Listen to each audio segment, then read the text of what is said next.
before we started streaming, just welcome Jenny Bristow for Humberside Police, but we welcome Jenny to her first governor meeting, who will now become the Humberside Police appointed governor to the council. So welcome, Jenny. Item 1, apologies for absence. Katie or Jenny?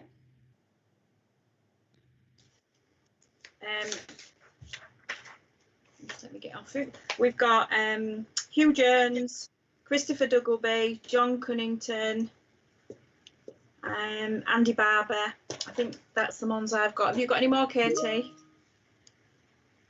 She's on mute. Steve Christian, we've got Steve Christian too, and that's it. Yeah, that's it. Thank you. Sharon, shouldn't there also be Mike Cook and Mike Smith? Yes, they're both apologies as well. Thank you, Francis. Okay, if we can move to item 2, which is the declarations of interest. We've got a paper here. Apologies if it hasn't been completely updated, because some of the information was at headquarters. Tim, I know you raised with me your declarations which have been submitted. Jenny's going to do her best to update the one she's had in. If you haven't sent yours in to Jenny yet, if you please could. If anybody's got any item on the agenda where they need to declare an interest, please do so, and then remove yourself from the discussion on that item, please. Okay, if we can move on to minutes of the meeting held on the 16th of January.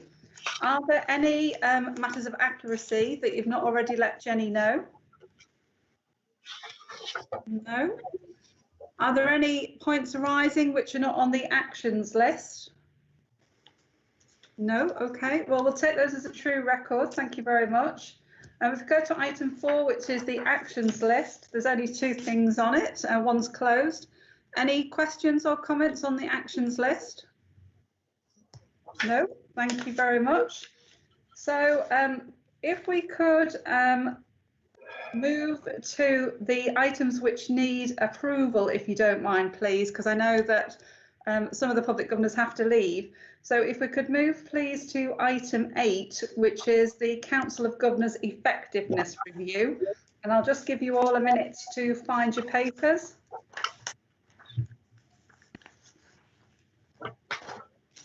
Page 26, if it helps.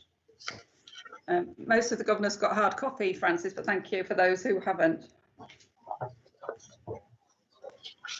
Okay. Have we all got the papers? That's great. So this is the first time we've done a formal effectiveness review of the Council of Governors, and hopefully you've all read it and you can see it there. And of course, annually we do need to review and approve our terms of reference of the council. There's a track change version and a clean version included for you to make it easy to see the changes. So I wasn't proposing to go through it really. There is just one amendment. Andy Barber was inadvertently missed off. So Andy attended the April and July meetings. So that will be amended and Jenny will circulate a new version to you all. But subject to that amendment, I think it stands. You'll see there was one meeting where we struggled for choracy, and we've struggled again today, but I think that's something that I just need to review with the governors. But for all decisions, there was a choracy. You will see that there are some suggestions at the back with any actions required, and we'll work with the relevant governor groups and people concerned to make sure the actions get progressed. So I'll stop there, and it's just really if there are any questions or queries at all on that. From anybody? No? Is everybody happy to approve the terms of reference as amended? Yeah. Yes. Any dissensions to approving the terms of reference? No, I'm happy. No, well, we'll take those as approved. Thank you very much. Changes. So if we could then move to item 9, which is the Governor Group Effectiveness Reviews. And Sam, do you want to start with the Appointments, Terms and Conditions Group? Yes, obviously there is a comprehensive paper in front of all of us. Just a few things over the last year. For example, a number of things happened, and they have been sort of listed there. For example, discussed and agreed and recommended to the Council of Governors about the extension of the office of the chair as well as the senior independent director. And we looked at the recruitment process for a new non-executive director. The process was followed, the interviews were sort of conducted, and the appointment was made. So all that sort of thing. We have had 3 meetings over that period, and it has been listed, and the attendance of all those who were there can be seen there. I think generally it is satisfactory, apart from perhaps one member who couldn't quite make enough meetings, a number of meetings.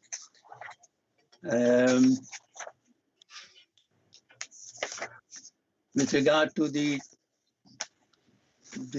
terms of reference, which already been mentioned a little bit, there is a paper there as well. Which is basically very, very simple, and it is self-explanatory anyway.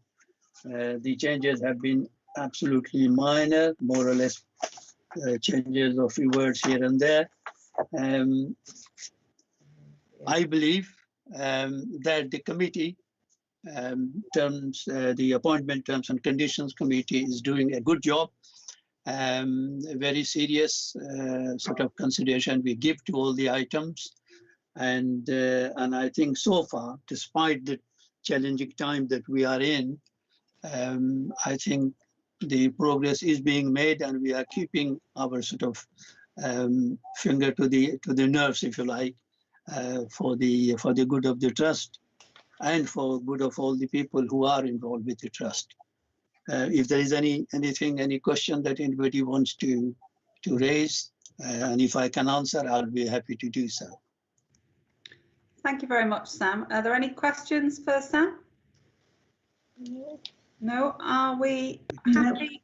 Are we happy to approve the terms of reference? You've got the track change version there as well. Yeah, the reminder stuff. Any dissensions to that? No. Thank you. We'll take. Sorry, was somebody wanting to speak? No? Okay, we'll take those as approved. Thank you very much. Thanks, Sam. In terms of the Finance Quality Workforce and Audit and Strategy Group, Hugh did prepare this document. So unfortunately, he can't be with us today for personal reasons, but are there any questions on that paper? And perhaps somebody else on the group could also help and answer if need be. But I think it's pretty self-explanatory. The terms of reference for that group will be coming back as detailed in the paper. Yeah. Okay. Any questions on that before I move on? No. No? Thank you very much. No, that's fine. Thank you. If you don't mind then, if we could move to item 14, which is the trust constitution, which is the last item to be approved on the agenda. Francis, if you could help out with the page number, that'd be great. Thank you. Back page 146.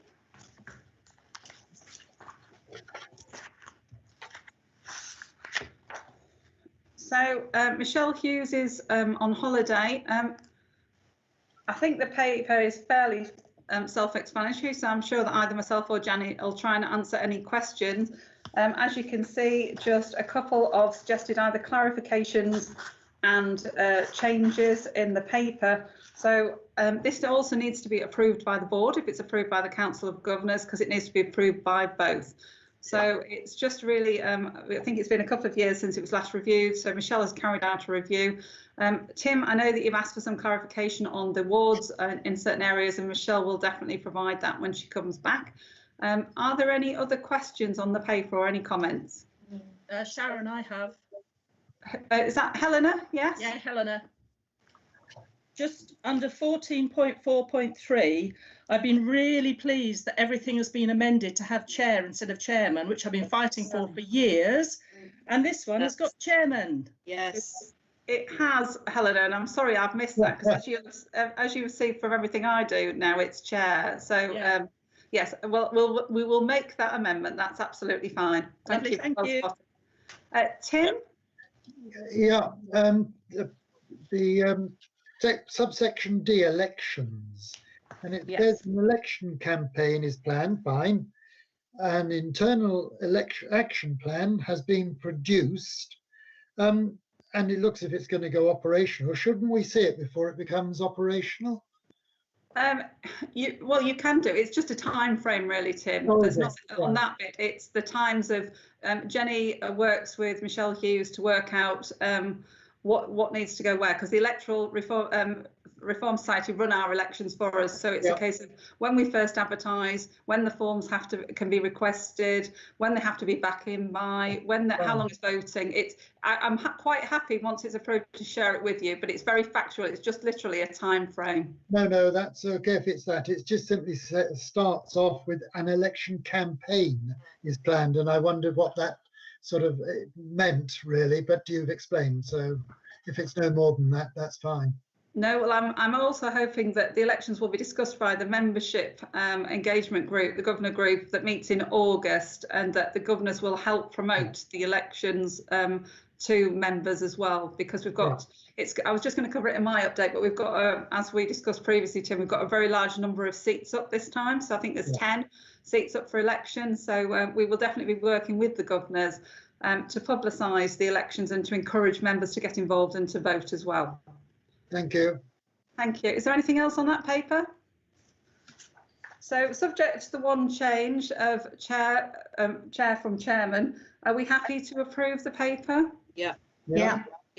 Any dissension to that?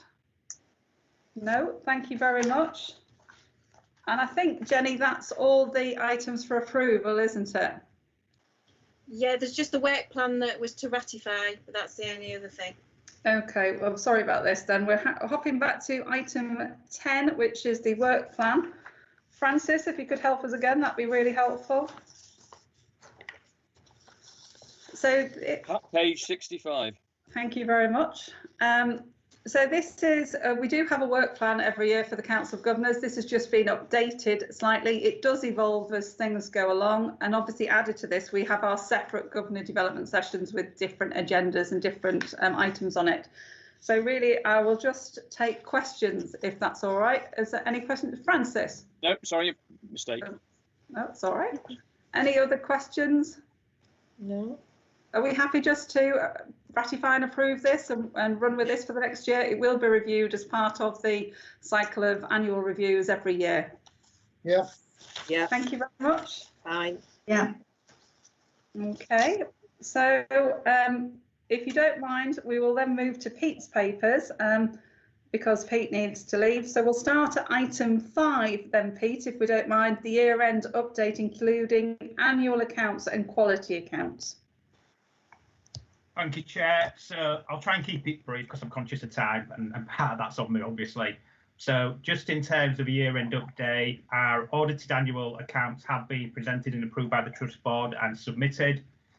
This was our first year with new auditors, but it was pleasing to see that we got a clean audit opinion on all areas tested, and that was namely the testing of the financial statements to say they were true and fair, the value for money assessment, and a consistency check for when the accounts are consolidated with the Department of Health.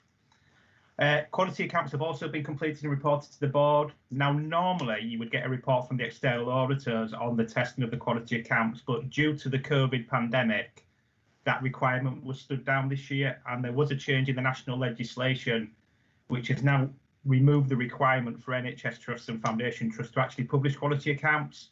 NHSE are still advising that it would be good practice and recommending something is published by the 15th of December. So I think it's fair to say where we are in terms of publishing our accounts and getting them through the board, you know, we're quite a bit ahead from anybody else. I mean, that was a bit of a whistle-stop tour, Chair, but I'll stop there and I'm happy to take any questions. Thank you, Pete. I know there's probably been some involvement from governors in those processes that they go through in the annual accounts and the quality accounts. And as Pete says, this year you won't be getting that audit presentation from the external auditors. Any questions for Pete on that item? No? Okay, thank you, Pete. No. If we could move to item 15, which is the performance update. Francis, if you could work your magic on the page numbers, please. 150. Sounds like bingo. Yeah, thank you, Francis. So this is the performance report as at the end of May. You'll see on the front sheet we've included key commentary for those indicators that have fallen outside of normal variation. I think if I take the report as read and we just go straight into any questions the governors may have, Sharon, I think that'll be the best use of time. Thank you, Pete. And as Pete said, there is some narrative on the front. Firstly, I'll take Ros. Thank you, Ros. Yes, just on the second page, delayed transfer of care. Are things improving? Do we see an improvement, or is it status quo still? Then, Frozen. Lynn, do you want to answer that? Yes, hello, afternoon, everybody. It's stayed about the same. It's not got any worse, but we are monitoring it very closely. And as it says on the front sheet, it's due to the reduced capacity in care homes, mainly as a consequence of COVID and the reduced number of beds that are actually available. So obviously it's a situation that we're monitoring very closely and doing everything that we can to make sure that our service users are transferred in a timely way. But obviously that's an understandable reason, unfortunately, as to why that's occurred during this period. Are there any thoughts of opening mothballed buildings to make them available on a sort of pro tem basis? Obviously, care homes are provided by the local authorities or commissioned by the local authorities anyway. So it is something that is being monitored extremely closely. We get daily updates around the capacity. So I can't comment per se on plans to expand that provision. However, obviously what we are doing is everything that we can to optimise the use of the beds that we have, and we are doing that.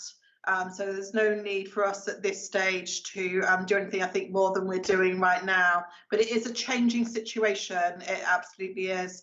And what we're obviously doing is supporting care homes across our services, both from a physical health point of view and from a mental health point of view. So we're liaising very closely where the care homes are in our patch so that we can support them with discharge arrangements too and optimising their bed capacity.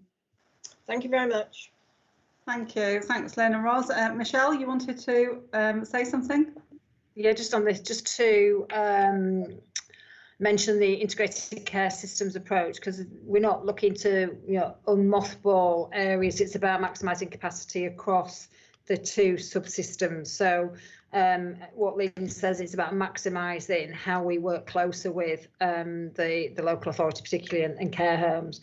And I know that care homes are looking to see how they can work closer with the acute sector, but we also have the swabbing issues as well. There's some swabbing issues in relationship to patients discharged. So it is something that's both on a regional on the regional register as well as the integrated care system. So it's something that we do talk about regularly. So we'll maximise it where we can and we'll flex it where we can.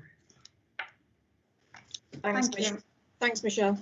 Thank you for that, Michelle. Are there any other questions on the... Oh, Tim, yes? Yeah, please, for Peter Beckwith. I've got three questions really. One is on goal 1, one on goal 4, and one sort of general which covers both. We haven't met yet because I only joined in February, and of course we've been doing virtual meetings sort of ever since I started almost. So forgive my ignorance, but on page 5, goal 1, about vacancies, why is the mean control limit for staff vacancies set at 13%? The upper control limit is 17%, which is presumably when management would really be worried about the level of vacancies. But shouldn't both control limits be a bit lower? So if you could explain, please. Yeah, I can, Tim. So it's a very good question. Just to say, the control limits are set by management. These are statistical process charts. So the control limit is based on the previous 24 months worth of activity and allows us to see if this activity is or isn't under control. So that's how those limits are set, for us to have that range of what you would call normal variation. I guess just on vacancies per se, I think there's a couple of points that you could probably pick up when you look at the vacancy and the rising trend. Firstly, I would say that our establishment has grown as an organisation. So as a trust, our physical funded establishment has grown by 100 since March, and that's reflective of new business that we've been successful in undertaking.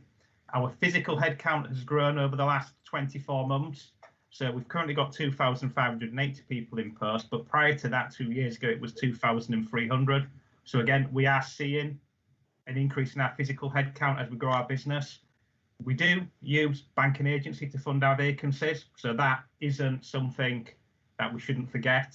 I guess I would also add that, you may look at that and think, are we holding vacancies for our financial position? I can assure you as a trust, we've never had a vacancy freeze, and we continue to actively recruit to all our vacancies. That is something I would have asked, actually, yes. Yeah, so no, I can assure you we haven't got a vacancy freeze. We're out to recruitment all the time.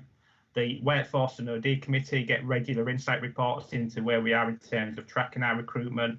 And this year, as part of our financial plan team, we did commit some resource to support recruitment and retention. So that included funding a dedicated post in Hillary's directorate to support the recruitment of nursing. I mean, I'll stop there because I could probably go on forever. And if there are any questions you'd like to ask? Well, I think you've answered the second question that I was going to raise, because that was to do with staff turnover, but you've explained that it's based on the control limits are based on a 24-month sort of cycle. So I presume the same goes for staff turnover. But I was looking then at the difference in the current mean control limit between staff vacancies and staff turnover, and that's 1%. When you do your budget, is it based on a full, forgive me, I mean, we would have had a meeting, by the way, I think it would have been in April or May, and I would have been raising these things with you when I saw you, so forgive me, this is my first chance to raise these. It's fine, Tim. When you deal with your expenditure budget, it's presumably based on full staffing, but with a built-in saving of what, 1% based on the difference between staff vacancies and staff turnover, or what? You're absolutely right, Tim. We set the budget based on funded establishment, but we do allow for a vacancy factor, and that is variable across our services. So for our inpatient services, we don't provide a vacancy factor because we're based on an established rotas. So we know that actually, even if we have staff turnover, we would have to use banking agency to fill those rotas.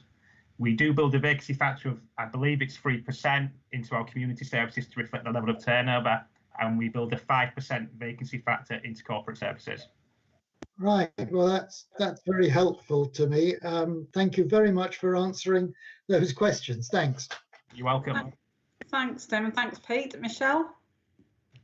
Yes, thank you. Some good questions there. Just a couple on the vacancies, just to remind people that we are better from an organisational point of view with our vacancy projections than a lot of other, well, most other benchmark organisations. So that's really positive. I know that the team are working really hard with their recruitment processes at the moment to recruit staff. We're also slightly above plan as well. So we've got quite a detailed recruitment plan and trajectory, and we're above that for registered nurses and for consultants, because we've just recently appointed 4 consultants, which is unheard of in the NHS. I think that's really positive. And just to say again that having no vacancy factor in the majority of our clinical areas is really quite unusual. Most other areas do some sort of financial position in relationship to that, so I think that's really positive as well, and there's no thoughts of doing that either with our budget reduction strategy. So the other thing as well is sometimes SPC charts, statistical variation process charts, are quite difficult to follow, so we have done some training in the past, so we can always do some update training or for new governors, especially with after the elections, Chair. It might be something to think about going forward. Thank you, Michelle, and hopefully that helps as well, Tim. Good questions. Yep. I think, Jenny, we will take that as an action. I think when we have done some training, Tim, we could do it with 4, but Michelle's suggestion is probably a good one. We'll wait till after the next round of elections and then do some statistical process chart training for people again. So I'll take Francis next, and then it's Jenny. So Francis first. Thanks, Chair.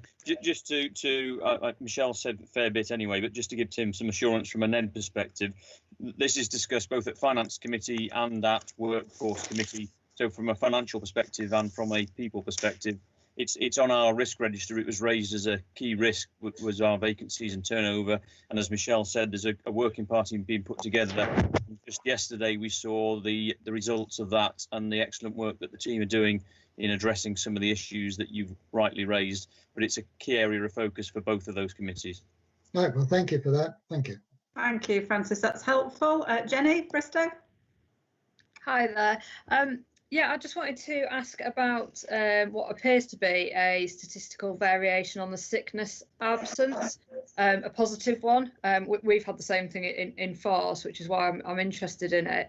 And I was just really querying whether that is looked at, because sometimes we can be guilty of looking at the statistical variations when they're the negative, but when they're good, we tend to just say, oh, that's good, that's we'll leave it, rather than looking into why that is and trying to keep that as the new trend line. Thank you, Jenny. Really good point. Lynn, would you like to answer that? Yes, thank you, Jenny, and good to meet you too this afternoon.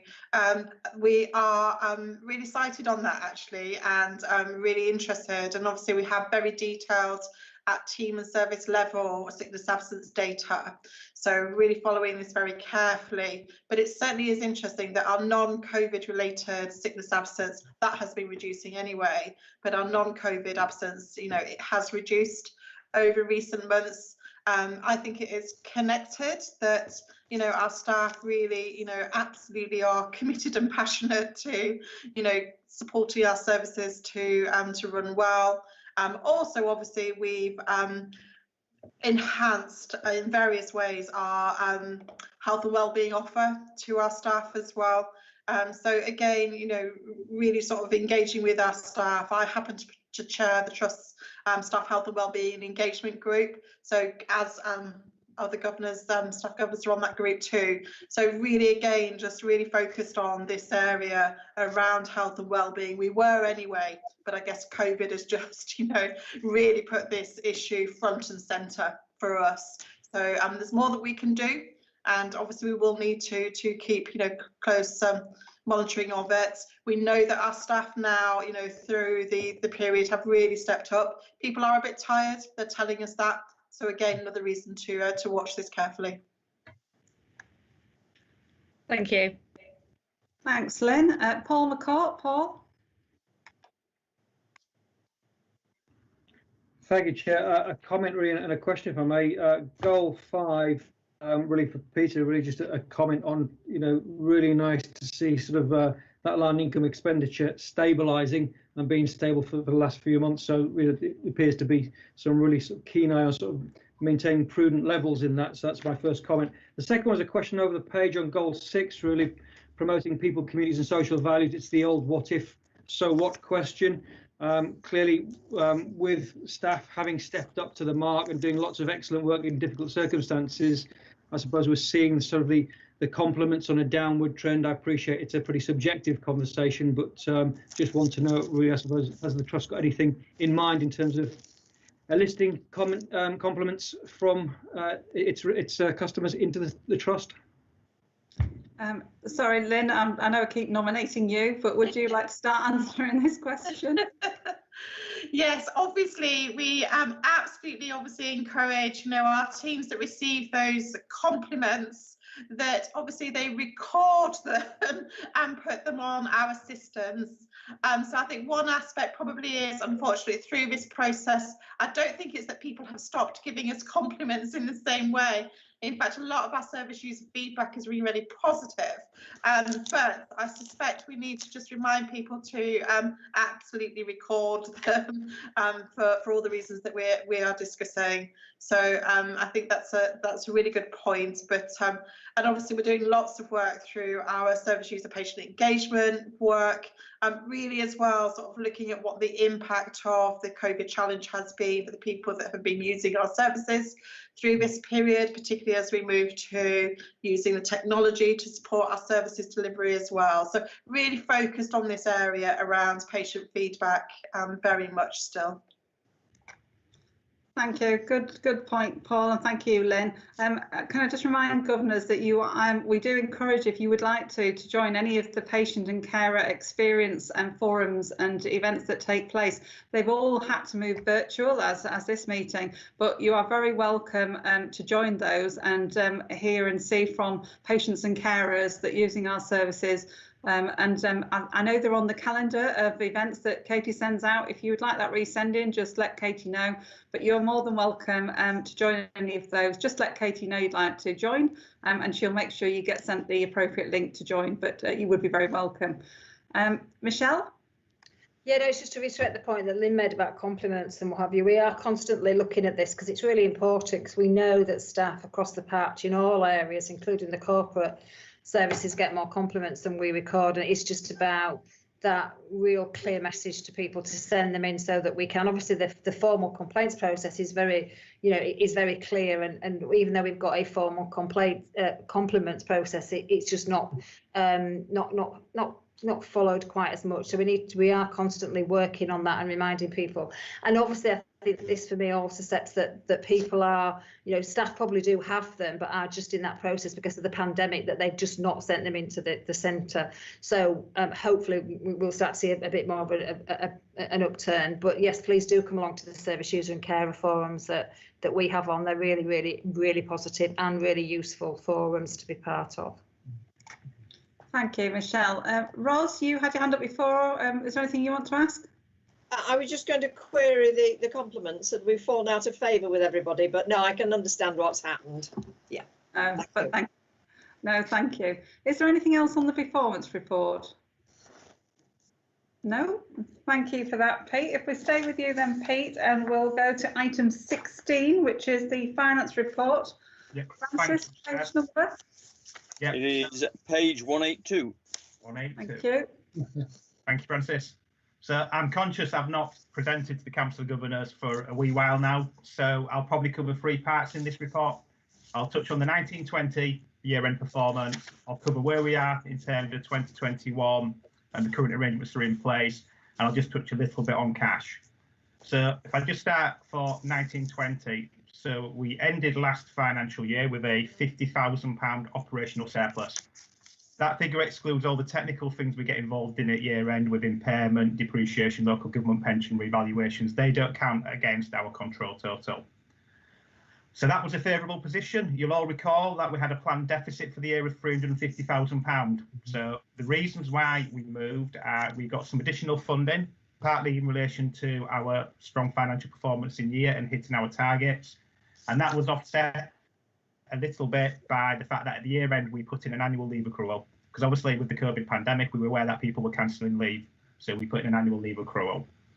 We did end the year with a use of resources score of 2, so 1 is the strongest, 4 is the worst. Apologies for those of you that might have spotted the typo in the report. I quoted 1819, not 1920, so apologies for that. So again, ended the year really strong position for the trust. For 2021, things have changed quite a bit. So as part of our response, so the NHS response to the COVID pandemic, normal business rules have been suspended, and we have moved into what is called a block arrangement. So for the first 5 months of this year, we will receive block income on a predetermined value set by the centre. There is also then a top-up process. So at the end of each month, we can do a retrospective claim for any additional expenditure for COVID, and a top-up for any income that we would have normally generated over and above those block contracts. You will note from the report that those top-ups and COVID claims have been 1.7 million. So Paul's point earlier on was a very good point. It looks like our run rate is under control because we broke even for the last 2 months, but that's what we're being asked to, and we're actually topping up to that position. So, we are still monitoring the underlying position, which is strong, but we are kind of mandated on what we will achieve for our finances. And if I just touch on cash, and then I'll move into questions, if I may. So our cash in the bank at the end of May was £26.5 million. So before we all start doing cartwheels, the response to COVID did pump prime cash back into the system. So there's 10 million of payment in advance in our cash. So our underlying position remains strong at 15. I think I've sat in front of you before and told you we had 6, 7 in the bank. So we have got a strong underlying position, but I think I would just have to put that caveat that there's an additional month's cash currently in our bank account. And that was to support the procurement policy, paying small suppliers and just maintaining cash flow. I will stop there because I appreciate there's a lot of detail in the report and I'm happy to take any questions. Thank you, Pete. Very comprehensive. Any questions from anybody? Oh, Paul? Paul? Thank you. Apologies, I had trouble lowering and raising my hand there. Yeah, as you know, again, sort of just to continue sort of the point about sort of the prudence that's been applied here. I think my question is second wave situation and preparations for that. Given the current modelling and predictions, I trust that we're in a good position. Yeah, we are. I mean, obviously, we've been putting into the system what we're modelling in terms of future demand. I think the challenge we've got at the moment, Paul, you know, and it's more of a national challenge, is we don't know what the envelope is going to be for the NHS. So I know there's a lot of lobbying from Julian Kelly. There's, you know, a lot of markers going down about investment. As a mental health trust, you know, the message we get from the centre, and Michelle will echo this, is mental health investment standard remains a priority. So for our mental health services, you know, we would expect some investment to meet future demand. I think it's probably fair to say the modelling we've looked at would probably suggest mental health investment standard might not be enough. We're expecting a surge in mental health demand post-COVID, if there ever is such thing as post-COVID. Thank you. Thank you. Any other questions? Oh, Tim? Yeah, I don't think I missed it. Paragraph 4, the covered expenditure, you were saying we should be reimbursed in June. Were we, in fact? Well, yes, sorry, Tim. Yep. So in June, we were reimbursed for our April claim. Right. So now that you will have put in another claim now for month 3, that will be waiting now to come through in later this month, presumably. Yeah, not this month, no, Tim. It's running about 6 weeks period. So yeah, the April claim was paid in June. The May claim should be paid in July. The July claim will be paid in September. So it's running in arrears. Yeah. Okay. Thanks. Thanks, Kate. Anne? Just a quick one. You know, on the COVID payments, have they got? I'm sorry if I've missed this. Is there a life cycle on this, Pete, as yet? Because at the minute, a lot of things are being coded against the COVID code. You know, anything from the ad hoc expenses that have come about for PPE and for other things like working from home. Is there a time, do you have any concerns about that particular fund being exhausted and, you know, because at the minute there is a fund because there's obviously believed to be an end in sight to this. But if there isn't an end in sight and the costs still continue, I mean, some of these costs will go away, but how do you envisage funding it, or how can we fund it, or what would be the position then? I guess what I would say, and if I knew the exact answer to that, I'd be Julian Kelly and I'd be sat in his chair, because I'd just like to give you a difficult question. I'm conscious this is a public meeting and being recorded, so I'm going to be careful with what I say. The block arrangements we've got in place at the moment and the retrospective top-up will continue to at least the end of August, possibly September.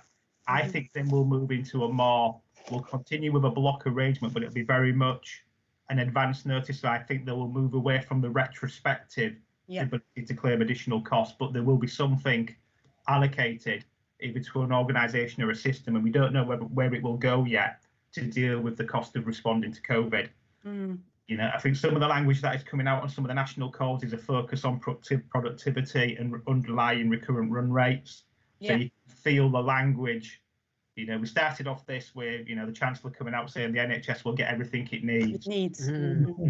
I think we're now, you know, I guess the reality of the cost of responding is starting to dawn, and there will be a bit of cost control coming back into the infrastructure. Yeah. Okay. Okay, thank you. Interesting question.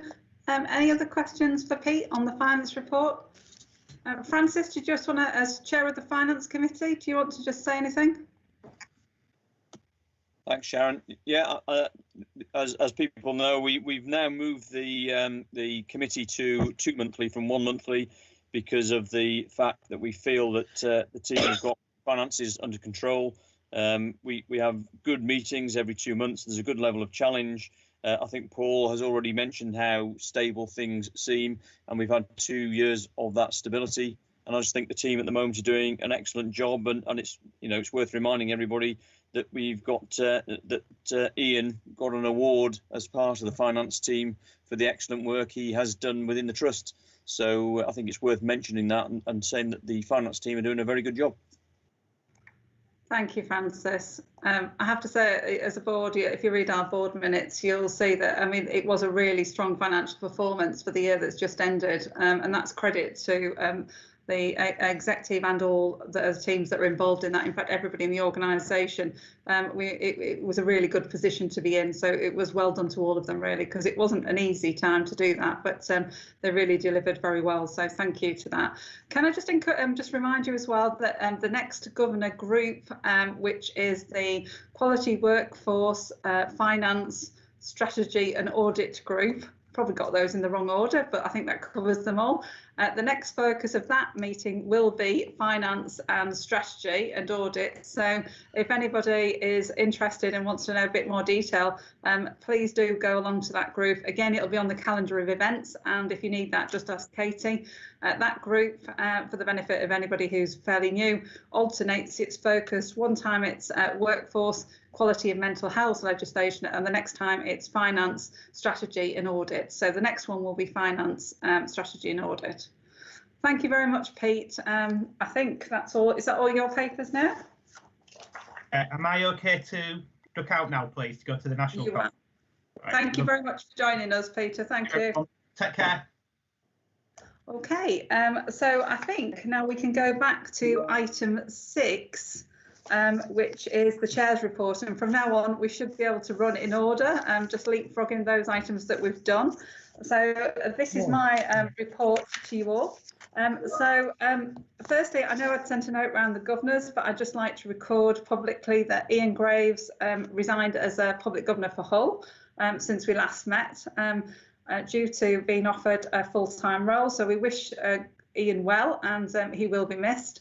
And that will be an extra Hull seat that will go out for elections in the next round of elections.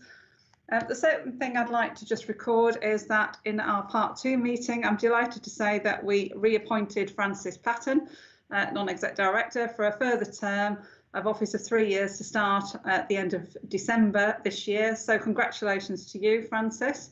That's good news. Thank you very much. It's been a really busy time for everybody since we last met, and I'm delighted to see so many of you virtually. We have moved all governor meetings to be virtual. Everything is still running, just in a virtual way or by telephone.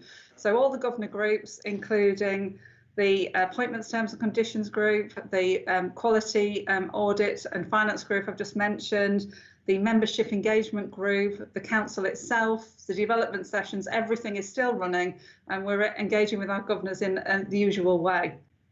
We are working very hard to help any governors who are struggling to connect through IT, and Katie's doing a sterling job with that.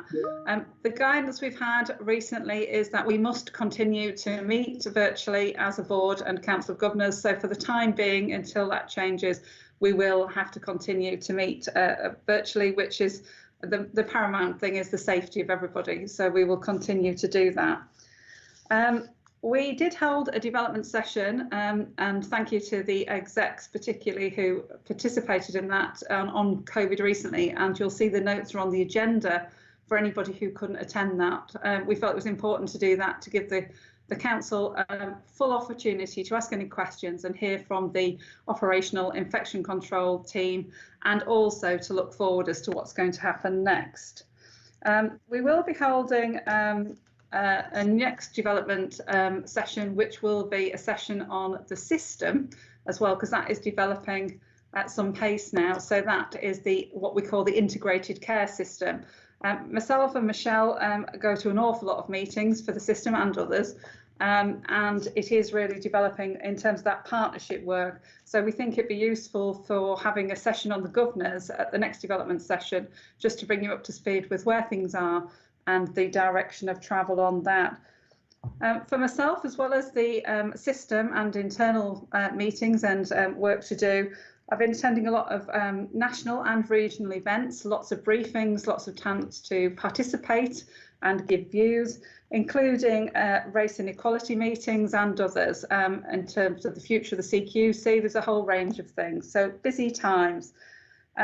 Just in terms of a few things, because it's a while since we met, I do hope that you're following our social media, because the communications team particularly been working really fantastically hard to keep a lot of people up to date and promote things. So fairly recently we had Volunteers Week, and Michelle and I wrote to every volunteer to thank them for everything they're doing, and thank you to those governors who are also volunteering as befrienders. We really appreciate that.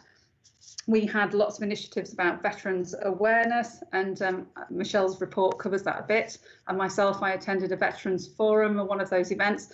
So there's been a health and wellbeing week for staff, as you can see in Michelle's report. There's lots and lots of different things going. So please do tap into that and feel free to join any of those events. I think there's a week coming up for Pride as well, and lots of events are being publicised for that. So I'll make sure that Katie sends the details round, so that if you wish, you can connect into those virtually. Michelle and I have had to move virtual for lots of things. So we have done 2 lots of Welcome to Humber virtually, and I have to say that seems to have worked quite well. And just the other day, we held our first virtual staff quarterly awards. As some of you will know, every quarter we normally invite people who are retiring or long service or employees of the month for afternoon tea. But unfortunately, we weren't able to do the afternoon tea, but we still thought we really needed to mark the occasion with the certificates and vouchers and saying thank you to our staff. So we did that. And that seems to be going well. So we'll continue with them while we're in the present situation. So I think I'll stop there, unless there are any questions for me. Any questions for me on any of that? No? Okay. Thank you. If we can move into item 7, which is the Chief Executive Report, Michelle. Thanks, Chair. I will take it that people have had a chance to look at it. I'll pick out a couple of things as usual and add a couple of extra things, obviously, that have crossed over since the papers went out. Obviously, as the Chair mentioned, we have been successful in our Veterans Aware. So that's really great. So we've been accredited for that. So that's fantastic news, and something that we feel very strongly about, and we'll continue to develop that agenda and the services and the support that's needed to our veterans. It's great news that the medical education team actually got an award. We do tend to go every year and just sit there and politely congratulate everybody, knowing that our services are far better. And this year we were recognised for that, and that's really, really good. So thanks to Stella Morris and the team for the medical education that we offer, and that we have got some really good feedback from. The other thing I will point out is freedom to speak up. Again, something that's really important. We have been communicating the freedom to speak up role quite a lot during the first part of the COVID pandemic. And we have appointed 2 new deputy guardians, which is really great news, because given the geographical patch, that allows us to really have a little bit more coverage and a little bit more capacity. So Nikki Kitchener and Alex Saxby are the new deputies, and we have assigned them patches, so I think that'd be really helpful. And we're going to do a lot more comms on that and welcome them to the team, and they're going to start to take cases as they arise, though the figures actually are still quite low. I'm not going to go into COVID too much, because we did spend a lot of time on the special session talking about COVID, and we do give regular updates. So there is an attachment, and we've just sent out a governor update. But suffice to say, as I always say, the team and the staff are just fantastic and have worked tirelessly hard on transformation all the way through, and continue to do that. And their health and well-being is absolutely paramount to us, and we continue to invest in that. Irrespective of whether we get the COVID money or not, we'll continue to invest in their health and well-being, because that is really important. There's the usual section on Health Stars, our charity, and they've been working very hard with our volunteers and others in relationship to COVID, and getting supplies and hampers out to the services, and continue to do some really great things in really difficult circumstances, as we're all finding. Well, what can I say about the comms team? The comms team have been remarkable throughout. There's just lots of things to report about comms. Most of it is in the paper, my report, but just really, really good. They've been putting out lots of comms on a daily basis to update staff, and we have got a frequently asked section on our website. Two things just to really draw your attention to. You will see around, and you will see in the press, because it's got national coverage, because we're the work that we're doing is back to basics, because we mentioned personal protective equipment, PPE, but it's not all about that. It's about back to basics and remembering the real fundamentals of infection control. So we've done a really big campaign on that, and we'll continue to do that. And as I say, there's lots of trusts now that have adopted that. And the other thing is stop, think, social distance. And again, thanks to the estates team, they have worked through all our 82 bases and look to see how safe they are and what we're going to do in relationship to capacity of rooms, bookable rooms, etc. Staff will continue to work remotely, but we will have some bookable rooms available for staff should they need to come in and do maybe a one-to-one or have a small meeting. It was our 72nd birthday as an NHS. And it seemed 2 minutes ago since we were celebrating the 70th. We lit up Inspire blue to partly for charity. It was a charitable thing, and other facilities were lit up blue as well. So we have now got some equipment to do that if anybody wants to have any suggestions about what we light up blue next. We sent out a little bag of tea to all our staff that were working on that weekend. That went down very well, with muffins and chocolate and things in. And there was a fantastic service that some people dialed into from our from Eve Rose, and the Bishop attended along with the Mayor of Hull. So there's lots happening there. Just picked a few things out. Two things that aren't in the paper. One, I think it's really important that as many people do dial into the ICS, the Integrated Care System Development Day, because there's a lot happening in the integrated care system, and I think it'd be useful to have that conversation about just how much it's developing and how quickly. And that's really positive news. It's about us all working collaboratively together for the benefits of the communities that we serve. And the AMM, the annual members meeting, will go ahead on the date that we specified before. It's in September. I can't remember the exact date in September, and that will be virtual. So we'll be doing a virtual annual members meeting this year, but we'll still have a governor's paper and a governor's review, so that it will be still planned as ahead. Lots of other things in there.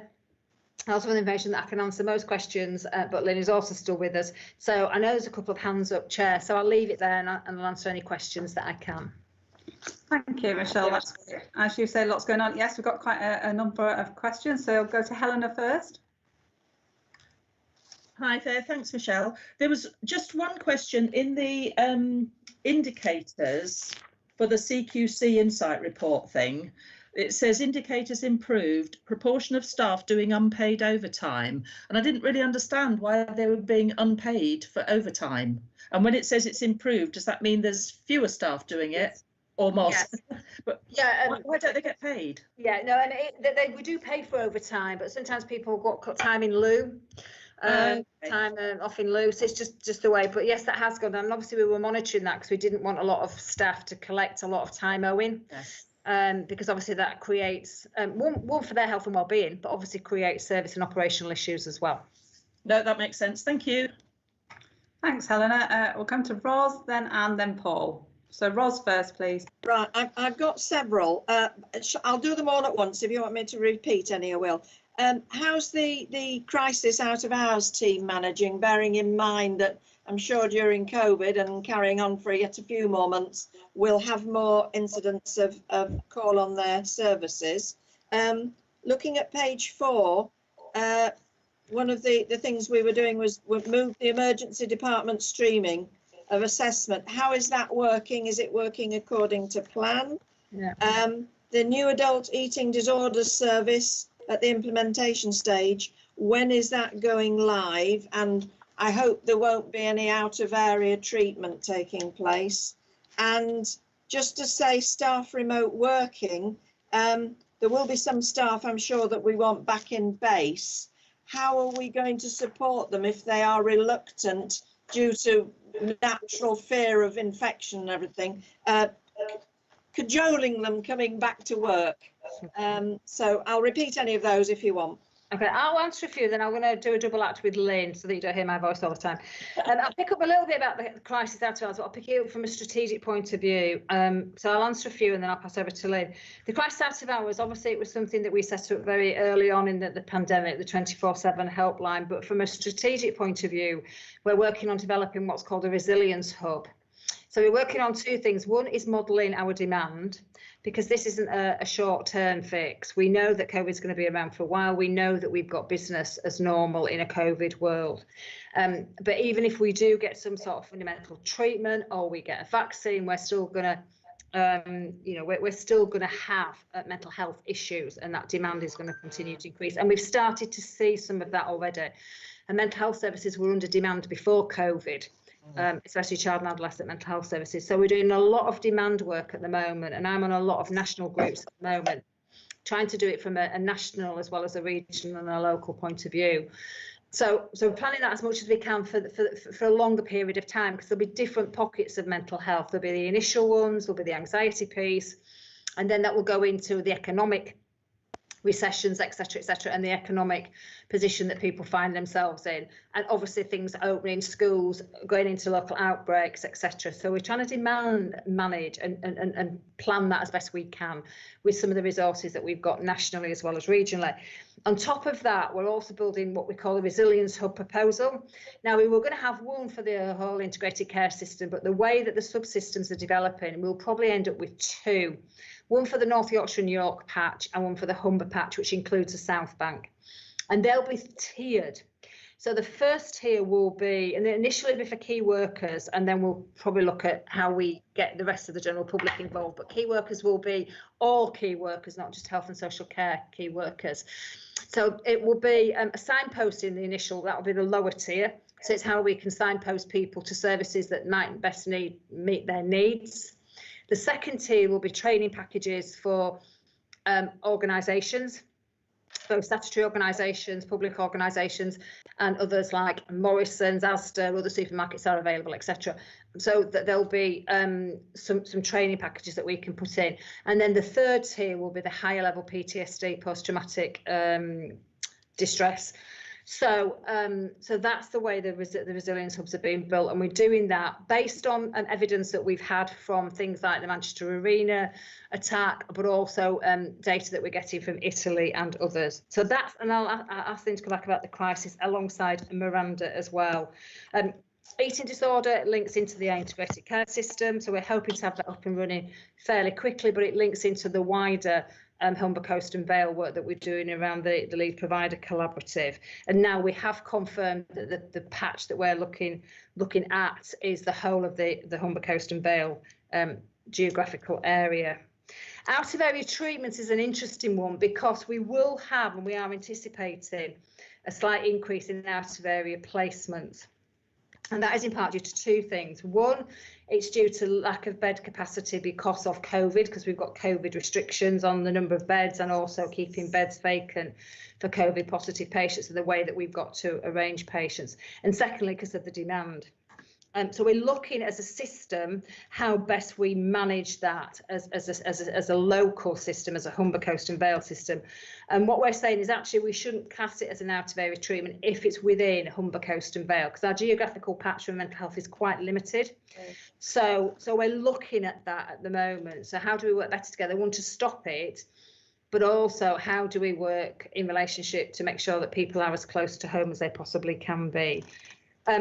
The remote basis, I could spend the rest of the meeting on the remote basis, because we're not going to force people to come back to work. And what we've been saying all the way through is that our lives will look different post-COVID. If we ever get to a post-COVID situation, we will look differently.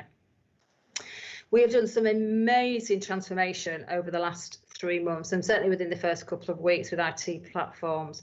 And I have dialed into every single team meeting almost now, and I'll continue to do that. And I think some staff are fine about remote working, some have struggled and are getting more used to it.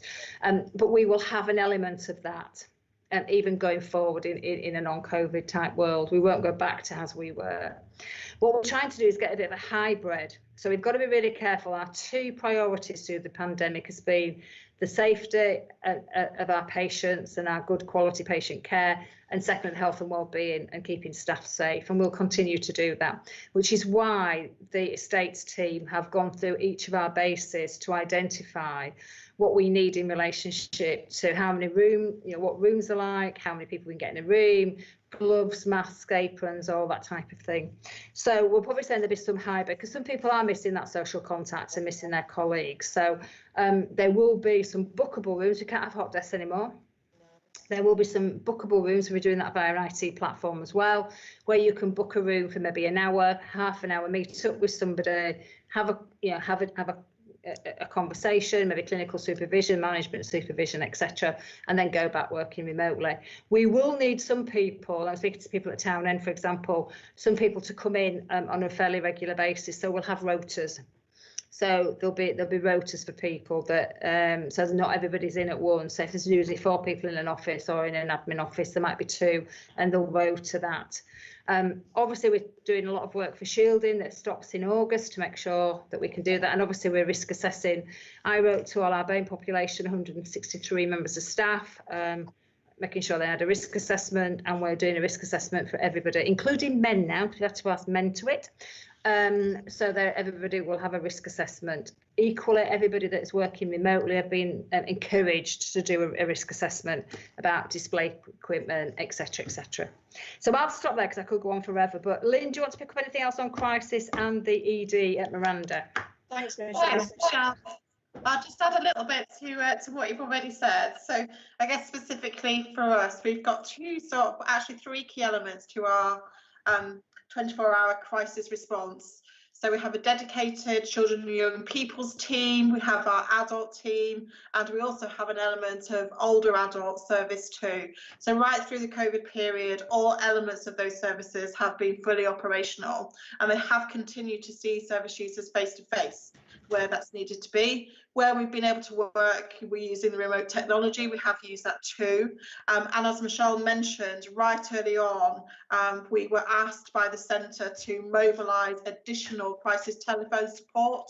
So one element of that was for children and young people, and another element for adults as well. So we did that straight away. So actually our demand has been met and met well through the challenge, but we are seeing that increase. We saw a dip for a sort of few weeks, not very long, and the referrals are going up again now. So again, continue to monitor that very closely, anticipating that there may well be further rise in demand. And I think that resilient hub initiative that Michelle talked about is really key and critical as well, because if we are to manage that potential demand that's already there in a next surge, then having that support and arrangement in place is key.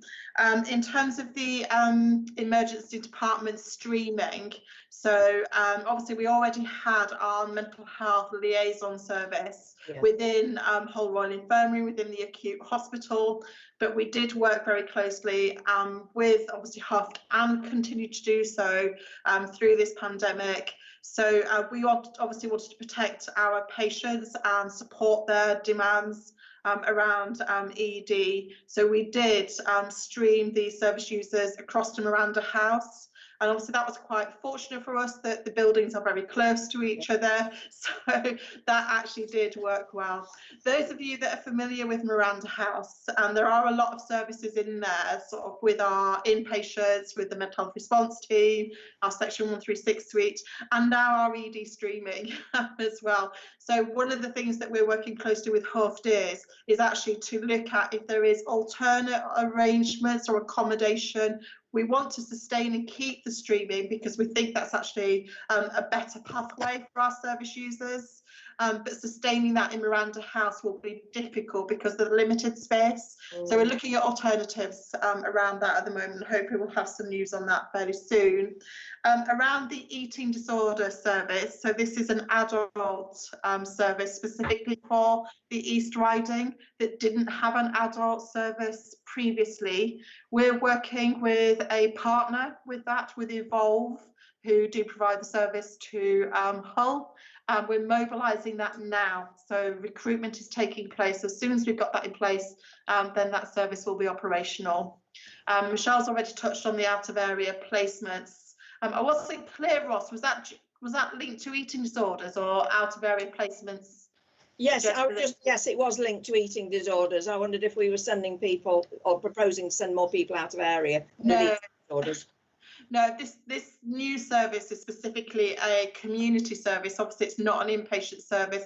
The whole point of putting the service in place is actually to support delivery of interventions in the community and avoid, wherever possible, hospital admission. So it should have a positive impact on out of area placements. Thank you. Brilliant. Thank you, Michelle and Lynn, for those very comprehensive answers and good questions, Ros. So I'll come to Anne and then to Paul, please. So Anne, you first, please. Okay, just a quick one following up on the point about working from home. I just wanted to compliment the OC Health team, particularly Catherine Watson, because I was not one of the ones who was overly enthusiastic about working from home, as you all know. However, I have to say that she has been proactive and checking staff where I suppose people make contact. She's very, very good. And I think the trust is honouring what they said they would do in terms of providing staff with the equipment to work from home as comfortably as possible. So I can assure you from what I've seen, and also in terms of the purchases that have been made for staff, things are being put in place to make that work. So I think that's to be commended. I do have a question on your report, Michelle. Can you explain to me what is meant by in point 2.4.3, de-escalation management and intervention training? There's not a lot of detail. I suspect I know what it is, but can you explain what it is? Yeah, Lynn, do you want to pick that up? Because that's about how we've managed the de-escalation training during COVID, and mostly non-face-to-face, but face-to-face with PPE. Yeah, absolutely. So, Anne, you might hear that training shortened to DMI training. So it is our training that obviously is specifically related to usually our mental health inpatient areas in order to support our staff managing those service users with very complex and challenging needs, where you might have to de-escalate a situation that might otherwise escalate to physical violence. Okay. And now that training, by and large, whether it's the refresher or the whole training from start, a lot of it, because of the techniques that are used, have to be face-to-face. And because it involves contact between the staff in order to learn how to deploy the techniques, obviously that led us to, unsurprisingly, work the Trust to think about how we would manage that training with the infection control guidance in place. Okay. So we've done a lot of work around that, come to a position where we can now provide the training, and we're really satisfied that it's safe for the staff and for the trainers. Okay, cool. Thank you. Thank you. Thanks, Lynn, and thanks, Anne, for your comments. Very helpful. I think it's Paul McCourt next, then Tim. Thank you, Chair. Just a comment really from me, just like to sort of place on public record really congratulations to the Trust and how it contributes to the Humber Local Resilience Forum at the peak of the first wave of the pandemic. Certainly operating at the Tactical and Strategic Coordination Group meetings day in, day out, 7 days a week through the peak period. The Trust has presented itself as a knowledgeable and trusted partner really in that multi-agency working environment. So credit to you where credit's due. I'm also conscious that you're working across multiple LRFs, particularly over in the north. So really, for the officers concerned, Michelle, please pass on my congratulations and thanks. Will do. Thank you very much for that. Thank you. Yeah, we will do. Thank you, Paul. And can I say I appreciated your message, and Michelle did as well, that you sent in about that, that you copied to the governors, I think, anyway. So thank you. It's good to get the positive feedback as well. So thank you. And Tim? Well, can I go back to a point that Ros raised about out-of-area placements? Michelle, you've said about the sort of bedded units that we've got fewer beds because of the COVID, which I understand. But all the reports that we seem to get in newspapers and others, other fora, indicate that there's likely to be quite an increase in mental health, the need for mental health services, and I suspect there will be an increased need for beds. When you say, well, we'll go out possibly in those circumstances to other areas, those other areas have got exactly the same problems of increased demand and fewer beds. How are we going to, has any thought been given as to how we're going to manage that? I mean, now just as a quick comment, I mean, one thing that is essential is that we mustn't put pressure on our units to discharge the then current patients. And I'm sure professionally we wouldn't want to do that, but nevertheless, that would not be a way of managing it. But I just wonder if any thought's been given to this. A lot, Tim. It's what I alluded to earlier around the demand modelling. That's exactly why we are, one, setting up the resilience hub, and two, doing the demand modelling, so that we can really understand what we need, we understand what capacity we've got, but exactly as much as we can, the demand that's going to come through over the trajectory and the different spikes in the different periods.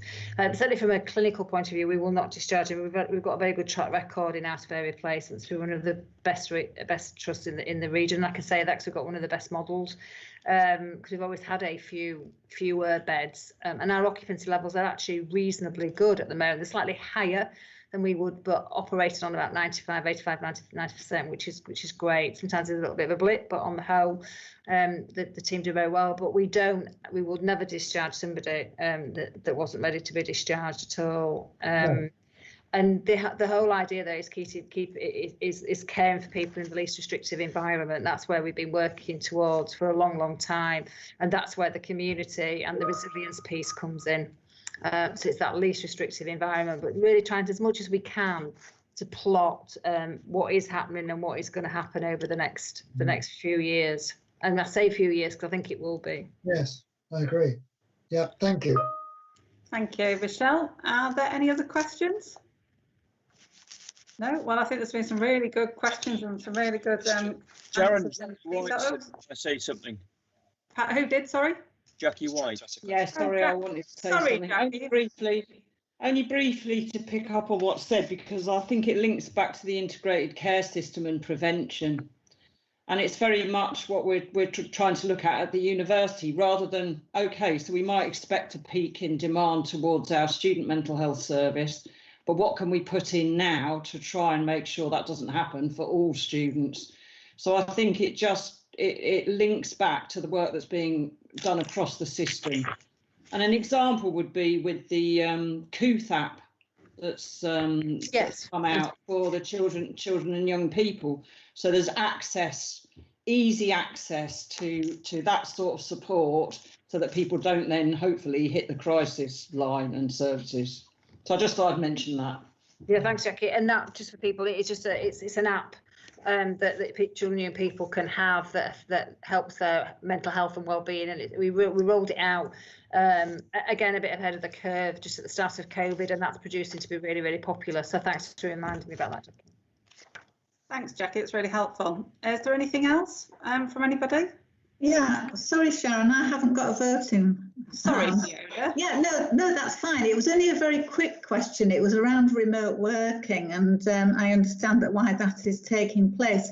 But I did wonder how you were supporting new starters, because obviously if you're not in an office environment, or you're not in an area where people can actually support you, how are you going to make sure that those staff feel, well, basically supported in their new role? What a great question, Fiona. We've been working quite hard on this, because that's why Sharon and I do the virtual induction, and certainly I have been trying to dial in and meet up virtually with people who have just started, just to see how they're finding it, because it is very difficult. Obviously, if they're in a clinical environment, then they're obviously meeting their colleagues. If they're in a non-clinical environment, it makes it more difficult. All the ones I spoke to feel very, very well supported, and I know that managers are doing a lot of work, both individually with new starters and within their teams as well. And in fact, some of them actually I know that staff are tired, and that's why we're really pushing leave at the moment to make sure that people do get those breaks and that leave. But on the whole, staff do feel supported and do feel like there is access to things if they need it. So we're working through them with that, but it's individual, and I think it's up to the individual managers. But certainly we are trying as a leadership team as well to make sure that we make contact with those. And Lynn and I do a lot of work together on that, but I also dial into teams as well, and with specific reference to people who maybe have just started. So that's quite reassuring. I do have a friend who has started work, a new job within a different organisation, not within Humber, but she said that has been the difficult part, has been the remote working. Yeah, and not having those face-to-face contacts, or somebody to just look over and say, yeah, you're doing a good job, or not actually appreciating what she could be doing, which would be helpful. If you get my drift. Yeah, no, it's really, really weird, but we are conscious of that. We are conscious. Yeah. We've actually got a few new employees because of the way we're handling COVID, to be honest. Yeah. So that's really positive. We've had a few new people. One of the consultants has specifically come to us because of the way that we've been treating and they've been handling COVID, which is fantastic. So, but that's down to the staff and the team. It's good. Thank you. Thanks for that. Oh, if we could mute if we're not talking. Thank you. Actually, Fiona, you won't be. I don't know whether can you see us, Fiona, or are you just hearing us? I can see you, and I may have to go shortly. So well, I was just going to say, Jackie's just put. I don't know whether you can see the comment box, but she's just put something in about. One of the things that it's working well at the university is that we've tried a virtual office rather than a meeting. Staff in a team leave their cameras on for a planned period when they're working to maintain the social connection and support. Brilliant. Yeah, we're doing right. Yeah, we're trying to do that. Yeah, it's good. Yeah. Thank you. Anyway, thank you for that, Sharon. And as I say, within the next 5 minutes, I'll probably have to pop off, Sharon. So thank you to everyone. Thank you for joining us, Fiona. A good question. So thank you for that. Okay. Okay, so I think if we can move on, I think we've had a really good discussion around that. So that's really good. If we move to item 11 then, which is the Governor Development Session notes. Obviously, quite a number of you were in that session. And really, we don't normally take notes for development sessions, but I thought it'd be a good idea on this occasion for those that couldn't be there, so they could see the questions and given the subject. So is everybody happy that they're accurate? Yes. Anybody want to add anything to it? No? No. Okay, thank you. If we can move to item 12, which is the Public Trust Board minutes. You've got quite a pack of them there. There's quite a lot. I'm happy to take questions, or Michelle will, if we've got any questions on those. Any questions on the Public Trust Board minutes from November, January, February, March, April and May? No. No, thank you. And then we go to item 13, which is the Fit and Proper Persons Compliance Report. For those of you who've been on the council for a while, you'll know this is something that we bring annually. Jenny helps me greatly with this matter and put it together for me and monitors compliance of the board. It's my responsibility of chair to make sure that the board do comply, and Jenny carries out, as you know, the same checks for the Council of Governors, because all of you have to fill your forms in, and she will do the same checks for the governors as she does for the board. So I'll take it that you've read it. It was circulated round to the Governor Appointments Terms and Conditions group before it's come here, and it's also been to the board as well. So I'm just happy to take any questions if there are any questions on the report. No, thank you. So I think then we will move to item 17, which is the Governor Group's feedback and activity report. You've got the one that's there. Well, in fact, I've got reports from 3 of the groups there. Sam, is there anything you want to add to your report?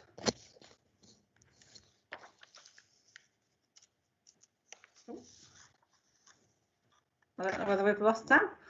Well, in the meantime, Anne, do you want to add anything to the finance report that Hugh's done? I'm back now, yeah. Okay, Sam's back. Sam, do you want to add anything to your report? Well, I think it's all there. Basically, I think that if anybody wants any question, I can possibly try to answer. Otherwise, the things are already there, I think. Thank you, Sam. Any questions for Sam on the Appointments, Terms and Conditions Committee? No. No. Any questions? You've all been very kind. Any questions for Anne or Ros on the Finance, Audit, Strategy, Quality and Workforce Committee? No? Yep. They're still being kind. And any comments on the engaging with member governors group for? I think Sam, you share that, don't you? Not other Sam this time, Sam. Yeah. Anything you want to add to that? No. No. No. Okay, great. Thank you very much. So then if we move to item 18, there weren't any particular questions that are coming from governors this month, so we haven't got any there, and we normally put the answers, as you know, so that we share the answers with everybody rather than just the person that's raised it. So I'll move on to any other business. Has anybody got any other business that they want to raise? Paul? Thank you, Jed. Just a real quick one, and I picked it up in the minutes, I think. I suppose just a question around sort of what the view is around the annual members meeting, given the ongoing COVID situation, whether we had any thoughts around it. It's probably one for the governors group, really, but just to flag it. Michelle, you might have missed it. Michelle did cover some of that in her report, Paul. We're going to hold it virtually this year, so we'll do a shortened version. Hugh will, as lead governor, still have a section of that, but obviously in the circumstances we're not going to do our usual marketplace and big speakers inviting the public in, because it just wouldn't be appropriate to do so at the moment. But we are still going to do it. We will live stream it. You will all be invited, obviously, and as I say, Hugh will still do a very short presentation along with I'll do the welcome, and Michelle will send out the agenda near the time, and I know that the date's already on the calendar of events for you all, but please, I would encourage you to join. That would be great. And then we'll look at when things have changed, we'll look again at what we can do. Is that okay? Yeah. Craig? Yeah, it's just a question about last year's audit, which the governors sort of commenced, was around clinical supervision. And we was meant to be using a system that recorded it on ESR, because it was found that the system that we have been using and continue to use was not reliable and valid. I can't remember the exact words that the auditors used last year from the governor's sort of thing that we'd asked. It still hasn't gone to ESR, and it's a year later. Can we have some update on when this will happen, or somebody to sort of take a lead with it?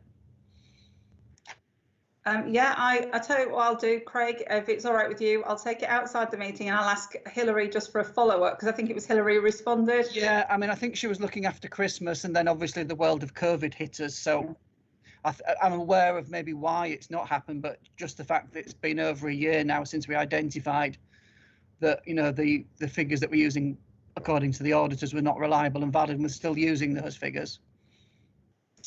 Okay, well, I'll get, if it's all right with you, Craig, I'll get Hilary to respond, and then we'll add it to the governor's questions paper for the next council, if that's all right. Yeah, that's absolutely fine. I just wanted to raise it. Thank you. No, thank you. Anything else from anybody? Is any other business? No, thank you very much. Can I thank you all, and thank you for participating. Please do give us some feedback if there's anything we can do to improve accessibility or how we run it. We're absolutely delighted to hear from you. We're all learning together as we do this, and as I say, I think we'll be meeting virtually for a while. I think Michelle mentioned the Back to Basics campaign, and I think we'll take as an action, Jenny, just outside the meeting, to just circulate that electronically to the governors. I can't miss it if you see it on everybody's backdrop, including Michelle's often, but it would be good for you to see that, I think. So it's been lovely to see you all. Welcome again to Jenny, and thank you very much for today. And I look forward to seeing you all soon. Yep. Cheers, folks. Thank you. Bye-bye. Thank you. Bye. Thank you. Stay safe. Thank you, Adam, for